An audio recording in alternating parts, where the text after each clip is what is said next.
안녕하세요. 매일 아침 말씀 묵상에 오신 여러분을 진심으로 환영합니다. 제3과 결혼에서 가져온 심상. 결혼을 통하여 하나님께서 우리에게 어떤 메시지를 주는지, 또 예언 속에서 결혼의 이미지는 어떻게 반영되는지를 살펴보게 될 것입니다. 이를 소지 한몸, 월요일 아름다운 신부 호시아의 엄난한 아내 이삭과 리브가 큰 엄녀가 심판받다. 기억절. 천사가 내게 말하기를 기록하라. 어린 양의 혼인잔치에 청함을 받은 자들은 복이 또다고, 또 내게 말하되 이것은 하나님의 참되신 말씀이라 하기로. 계시록 19장 9절. 어린 양의 혼인잔치에 청함을 받은 자들은 복이 있습니다. 그들은 영원한 하나님의 사랑을 누리며 천국의 기쁨을 맛볼 것이기 때문입니다. 하나님은 우리를 향하여 신부라고 말씀하시고 영원한 사랑이라고 말씀해 주십니다. 도의할 질문: 결혼은 그리스도와 인류 사이의 결합을 어떻게 반영하고 있는가? 성경 속에 나타난 부정적인 관계의 표는 무엇일까? 성경에 나타난 주님과 우리와의 긍정적인 관계 예정은 무엇일까? 이를 소지 한몸. 이 세상에서 가장 가깝고 가까운 관계를 부부 관계로 묘사할 수 있습니다. 하나님께서 아담과 하와를 창조하실 때에 먼저 한 사람을 창조하시고 그를 분리시켜 하와를 만드셨습니다. 그런 거로 아담과 하와는 하나였습니다. 비록 나누어져 있었지만 진정한 복음 안에서 하나가 되기를 원하시는 그 하나님의 뜻이 창조 사건을 통하여 나타났습니다. 갈빗뼈를 통하여 지어진 하와를 보고 아담은 이렇게 고백합니다. 이는 내 뼈 중에 뼈요 살 중에 살이라. 이것을 남자에게서 취하였은즉 여자라 부르리라. 이러므로 남자가 부모를 떠나 그의 아내와 합하여 둘이 한 몸을 이룰지로다. 아담과 그의 아내 두 사람이 벌거벗었으나 부끄러워하지 아니하니라. 하나님의 사랑 속에서 하나가 되어진 부부의 관계처럼 이 세상에 아름답고 행복해 보이는 것은 없습니다. 그것을 통하여 하나님은 우리와 당신과의 관계가 이토록 아름답고 온전하기를 원하시는 것입니다. 그래서 이 세상에서 가장 아름다운 부부 관계를 에베소서 5장은 이야기하기를, 그러므로 사람이 부모를 떠나 그의 아내와 합하여 그 둘이 한 육체가 될지니 이 비밀이 크도다. 나는 그리스도와 교회에 대하여 말하노라 하시면서 남자가 부모를 떠나 아내와 합하여 둘이 한 몸을 이룬 것처럼 예수님께서 우리를 구원하시기 위하여 하늘 보좌를 떠나셔서 이 땅에 오셔서 우리와 합하여 한 몸을 이룬 놀라운 구속의 사랑을 묘사해주고 있습니다. 그리스도와 교회가 일체가 되는 놀라운 진리를 하나님은 결혼 속에 담아 놓으셨습니다.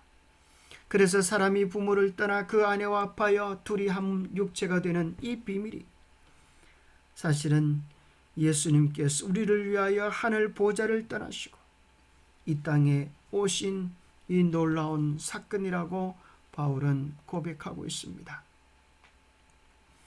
특별히 아담과 하와의 관계 속에 하나님은 우리를 향한 깊은 사랑을 아로새겨 놓으셨습니다. 아담은 오실자의 예표였습니다.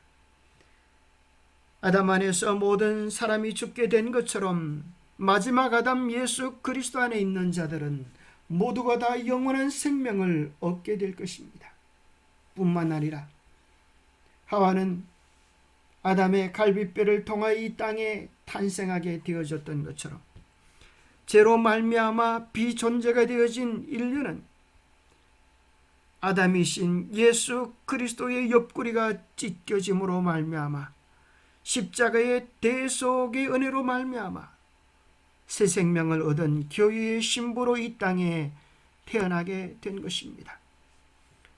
부부가 둘이 한 몸을 이루듯 예수 그리스도는 교회의 머리가 되시고 교회는 그리스도의 몸이 되어서 당신의 뜻을 이 땅에 이루어가기를 원하십니다. 안타깝게도 하와가 선악을 알게 하는 나무의 실과를 따먹고 죄를 지었을 때 어떤 의미에서 아담은 하와를 거절할 수도 있었습니다. 그러면 하나님은 어떤 측면에서 어떤 차원에서 그의 또 다른 갈빗뼈를 통하여 또 다른 하와를 만들어 줄 수 있었을지도 모르겠습니다. 그러나 아담은 하와를 너무나 사랑했습니다. 그래서 그를 위하여 죽음을 선택하여 아담은 선악을 알게 하는 나무의 실과를 먹었습니다. 그것은 마치 우리를 대신하여 죽으신 그리스도의 한없는 사랑을 우리에게 나타내 주는 것 같습니다. 부족하고 연약하지만 우리를 버리지 못하시는 사랑, 끝까지 포기하지 못하시는 그 사랑이 아담을 향한, 하와를 향한 아담의 사랑으로 우리를 향한 주님의 사랑으로 묘사되어져 나타납니다. 월요일 소지 아름다운 신부. 에스겔 16장은 이스라엘에 대하여 비유적으로 표현하기를 태어난 지 얼마 되지 않아 배꼽줄도 자르지 아니한 채로 내버려진 아이로 묘사해 주고 있습니다. 피투성이가 되어진 아이, 발짓 않은 아이를 보고 너는 피투성이라도 살아있어라, 너는 피투성이라도 살아있어라라고 탄원하시며 그를 돌보시고 씻기시고 살려주셔서 아름답고 예쁜 사람으로, 사랑받을 만한 사람으로 만들으시고 그를 당신의 신부로 삼아 주셨습니다. 그럼에도 불구하고 그 여인은, 그 이스라엘은 하나님의 사랑을 배반하고 음란한 길을 걷습니다. 이스라엘의 역사가 그러하고 죄인된 우리의 모습이 그러합니다. 우리는 마치 버려진 아이처럼 죄로 말미암아 망가졌고 구원받을 희망은 하나도 없는 가련한 존재들이었습니다. 기록된 바 의인은 없나니 하나도 없으며 깨닫는 자도 없고 하나님을 찾는 자도 없고 다 치우쳐 함께 무익하게 되고 선을 행하는 자는 없나니 하나도 없도다.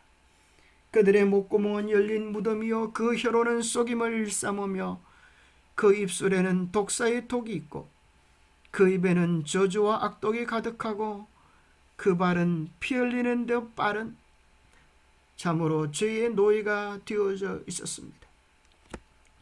그럼에도 불구하고 주님은 핏덩이 같은 우리를 위하여 당신의 생명, 당신의 사랑을 쏟아 부으시기에 주저하지 않으셨습니다. 우리가 연약할 때에, 우리가 원수 되었을 때에, 우리가 죄인 되었을 때에 그리스도께서 우리를 위하여 죽으심으로 우리에 대한 자기의 사랑을 확정해 주셨습니다. 신부가 아름답게 되어진 것은 그녀가 한 일 때문이 아니라 하나님께서 그에게 베푸르신 은혜와 사랑 때문에 멸망받을 우리가 구원받을 하나님의 자녀들로 서게 된 것입니다. 그럼에도 불구하고 하나님의 사랑을 떠나고 배신한 모습이 허열소지 호시아의 엄난한 아내 고멜에 대한 이야기로 예표되어져 나타납니다. 하나님께서 선지자 호시아를 부르십니다. 그리고 그에게 한 여자를 소개해 주겠다고 말씀하십니다. 얼마나 기뻤을까요? 그러나 하나님의 명령은 전혀 다른 것이었습니다. 음란한 여자를 맞이하여 음란한 자식을 낳으라는 것입니다. 정말 선지자가 경험할 명령 중에, 받을 명령 중에 이토록 황당하고 어렵고 가슴 아픈 명령이 또 어디 있을까요? 왜 하나님께서는 호시아에게 이런 부당한 명령을 내리신 것입니까? 그것은 이 나라가 여호와를 떠나 음란하였기 때문에 하나님의 고통, 하나님의 마음, 하나님의 심정을 선지자로 함께 느끼게 되기를 원하신 것입니다. 이스라엘이 다른 신을 섬기고 우상을 따라갔을지라도 하나님은 끝까지 그 사랑을 포기하지 못하시고 몸값을 지불하고 그 여자를 사오라고 말씀하십니다. 이스라엘이, 북방 이스라엘이 남방 유다가 멸망되었던 궁극적인 원인들이 하나님을 떠나고 우상을 섬긴 것 때문에 그러한 일들이 일어난 것입니다. 호시아 11장 2절은 말씀하기를 선지자들이 그들을 부를수록 그들은 점점 멀리하고 바알들에게 제사하며 아로새긴 우상 앞에서 분향하였느니라 말씀하십니다. 교회는 어떤 측면에서 구약시대의 죄를 여전히 반복하고 있는 것입니다. 하나님께서는 마지막 시련의 바람이 몰아치기 전에 칠 때에 천사들에게, 땅 내 모퉁이의 바람을 붙잡고 있는 천사들에게 명령하십니다. 하나님의 인을 가지고 내 백성을 인치기까지 바람이 불지 못하게 하시는 것입니다. 마지막 시련의 비바람이 불기 전에 하나님의 백성들이 그 가운데에서 택정되고 인침을 받을 것이 우선 되어져야 하기 때문입니다. 마지막 시대의 교회의 모습은 마치 바람난 고멜처럼 온갖 음행을 탁하는 탐하는 엄려가 되었고 온갖 세상과 뒤섞인 바빌론이 되어버렸습니다. 하나님은 그 바빌론에서 나오라고 말씀합니다. 하나님께로 나오라고 말씀합니다. 음행케 하는 음행의 포도주를 마시지 말고 그 가운데서 나와서 내게 속하라고 말씀하십니다.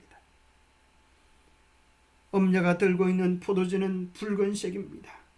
그 붉은색은 성도들의 피, 예수의 정인들의 피라고 말씀하십니다. 그 붉은 피는 생명수에 뒤섞인 거짓 교리들이라고 말씀합니다.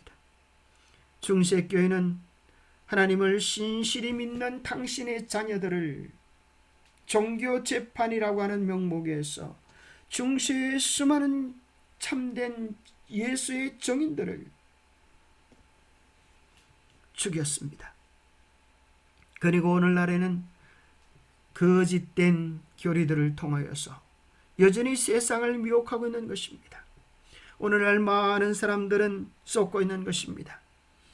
중세의 천주교회와 지금의 천주교회는 너무나 다르다. 중세의 천주교회는 지나가 버렸고 지금은 정말 세상을 평화롭게 할 위대한 지도자가 될 자격이 충분히 있다라고 그를 지지합니다. 중세시대 때 정치와 종교가 하나가 되어졌을 때 막강한 권력으로 세상을 지배했다. 이 세상의 정치와 종교가 경제가 하나가 되어지는 일들이 머지않아 일어나게 될 것입니다. 그때 바벨론은 온 세상을 장악하며 하나님을 대항하는 큰 소리를 외치게 될 것입니다. 하나님의 성경을 왜곡시키고 진리의 말씀에 뒤섞인 바빌론의 포도주는 무엇입니까?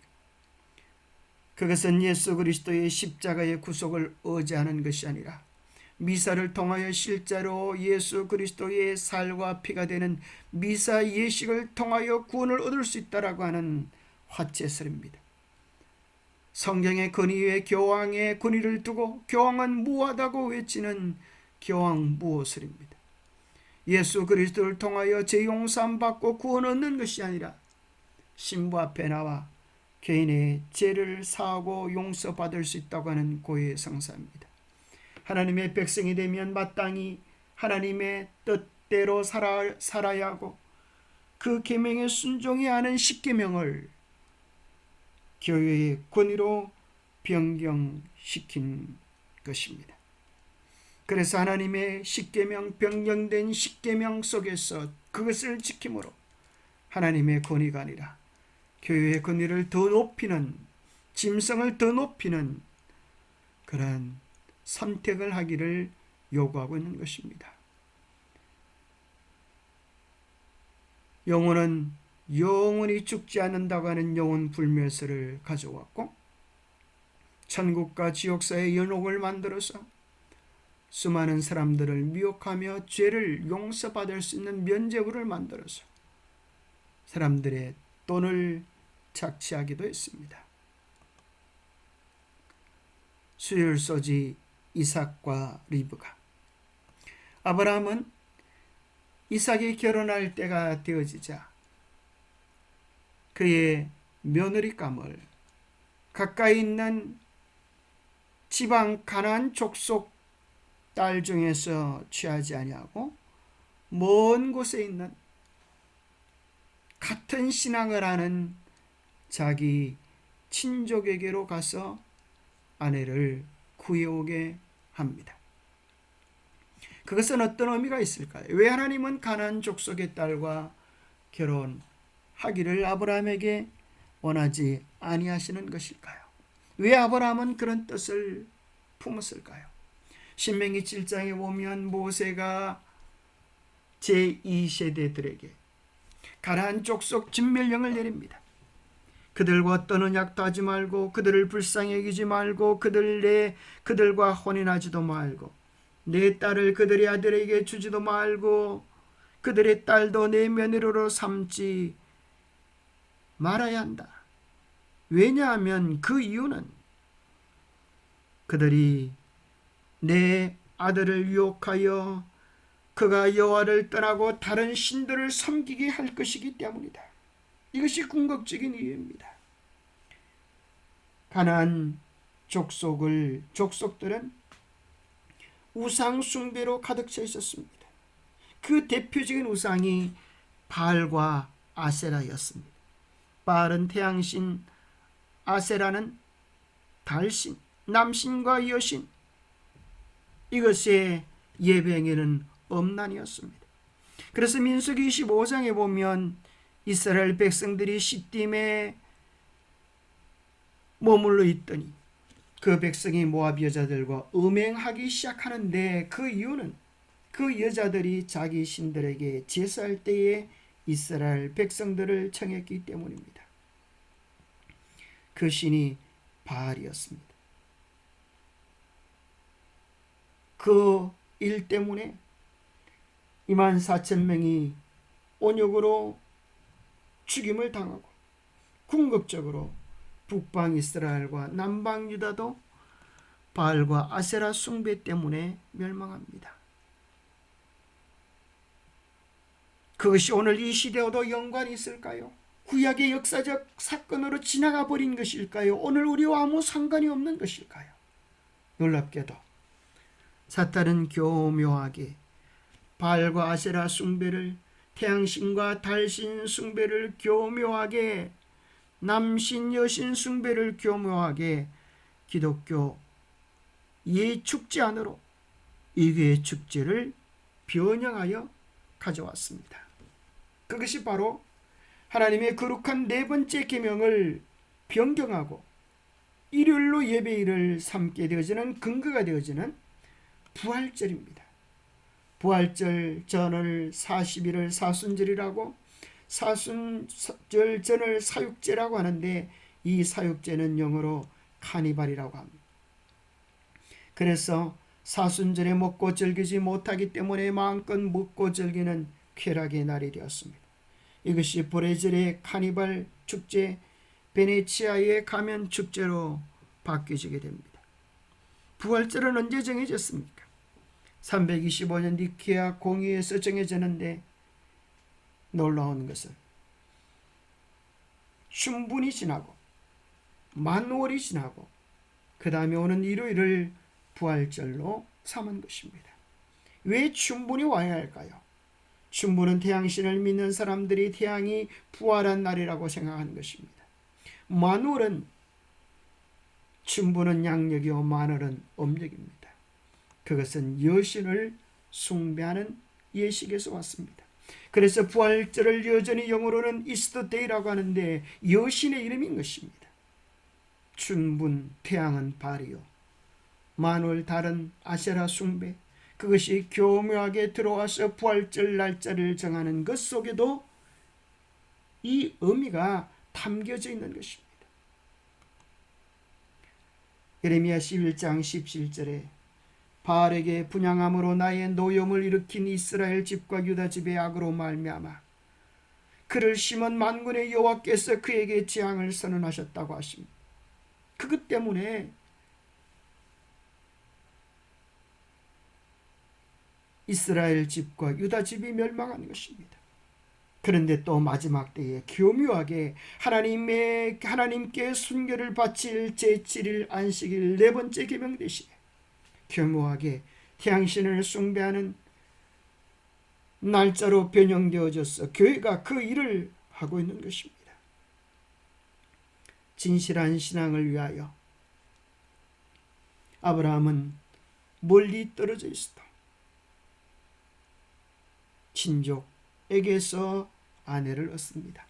고린도서 6장 14절에 보면 믿지 않는 자와 멍에를 함께 매지 말라. 의와 불법이 빛과 어둠이 어떻게 하나 될 수 있느냐고 말씀하십니다. 하나님은 멀리서도 우리의 진심을 아시는 것입니다. 바벨론으로 인하여 타락되지 않은 진실된 백성, 신령과 진리로 예배하는 당신의 백성을 찾으시는 것입니다. 우리가 즐거워하고 크게 기뻐하며 그에게 영광을 돌리시 어린 양의 혼인 기약이 이르렀고 그의 아내가 자신을 준비하였으므로 그에게 빛나고 깨끗한 세마포 옷을 입도록 허락하셨으니 이 세마포 옷은 성도들의 옳은 행실이로다. 어린 양의 신부 그리스도의 사랑을 받기를 원하십니까? 그렇다고 하면 우리의 옷을 빨아야 되겠습니다. 그리스도의 보혈로 우리의 옷을 빨고 하나님의 거룩한 진리로 우리의 옷을 빨아서 하나님 앞에 바로 서야겠습니다.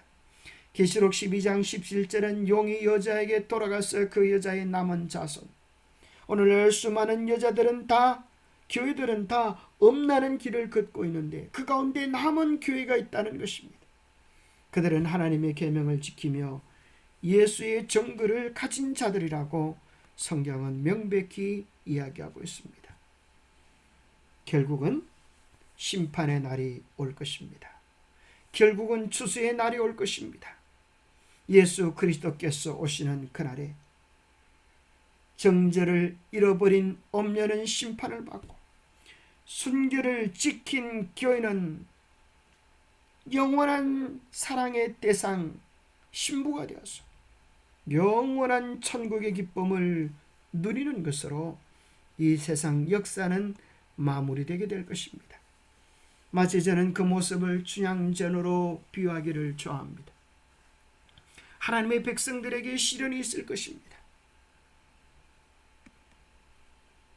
그런데 이도령을 기다리던 춘향이에게 성공한 이도령이 아니라 거지 이도령이 나타납니다. 그리고 사랑한다고 이야기합니다. 만약 그때에 춘향의 마음이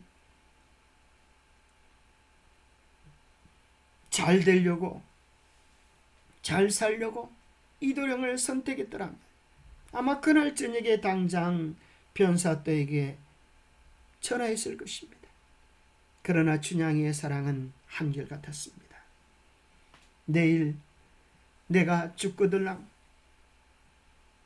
나를 양지 바른 곳에 묻어주십시오. 내게 죽음이 온다 할지라도 나는 내 사랑을 버릴 수 없습니다. 그것이 춘향이의 진심이었습니다. 오늘 우리에게도, 예수님의 재림을 기다리는 우리에게도 예수님에 대한 사랑, 예수님을 사랑하기에 죽도록 충성하는, 나를 사랑하는 자는 내 계명을 지키리라고 하는 춘향의 심정 마음을 가져야겠습니다. 아니나 다를까 그 다음날 변사때의 생일이 되었습니다. 그리고 망나니의 칼이 목에 붙었다 떨어졌다면서 마지막 호소를 하는 것입니다. 이것이 너에게 줄 수 있는 마지막 기회다. 청을 들겠느냐 아니면 죽겠느냐. 마지막 선택을 하라는 것입니다. 여러분, 춘향이가 죽었을까요? 목이 떨어졌을까요?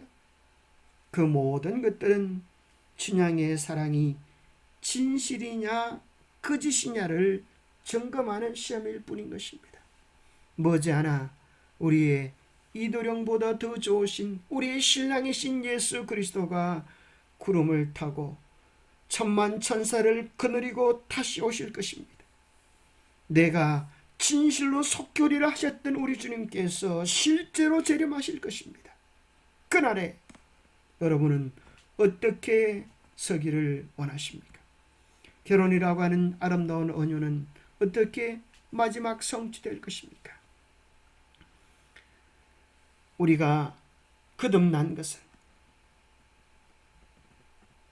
금이나 은같이 없어질 것으로 된 것이 아니요 오직 흠없고 점없는 어린 양 같은 그리스도의 보배로운 피로 된 것입니다. 우리의 옷을 깨끗하게 할 수 있는 유일한 세정제는 어린 양의 피, 보배로운 피인 것입니다. 주님을 진실로 믿고 의지하는 당신의 백성들은 예수님을 사랑할 뿐 아니라 하나님의 계명에 굳게 서서 올바른 행실로 그들의 사랑을 나타낼 것입니다. 머지않아 우리 주님은 오실 것이고 당신의 사랑을 받아들인 자들은 영원한 사랑의 나라로 초대될 것이고 그 사랑을 배반하고 외면하고 바벨론에 속한 음란한 음녀들은 심판을 받게 될 것입니다. 오늘 우리를 향한 그 존귀하고 놀라운 사랑에 대하여 어떻게 반응하겠습니까? 기도하겠습니다. 하나님 아버지, 우리를 향한 한없는 사랑을 인하여 감사합니다.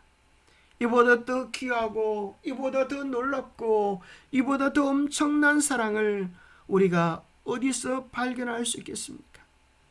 우리가 부족하지만, 우리가 연약하지만, 우리가 가련한 존재였지만 주님의 사랑으로 가장 존귀하고 아름다운 존재로 되어 주심을 감사하게 생각합니다.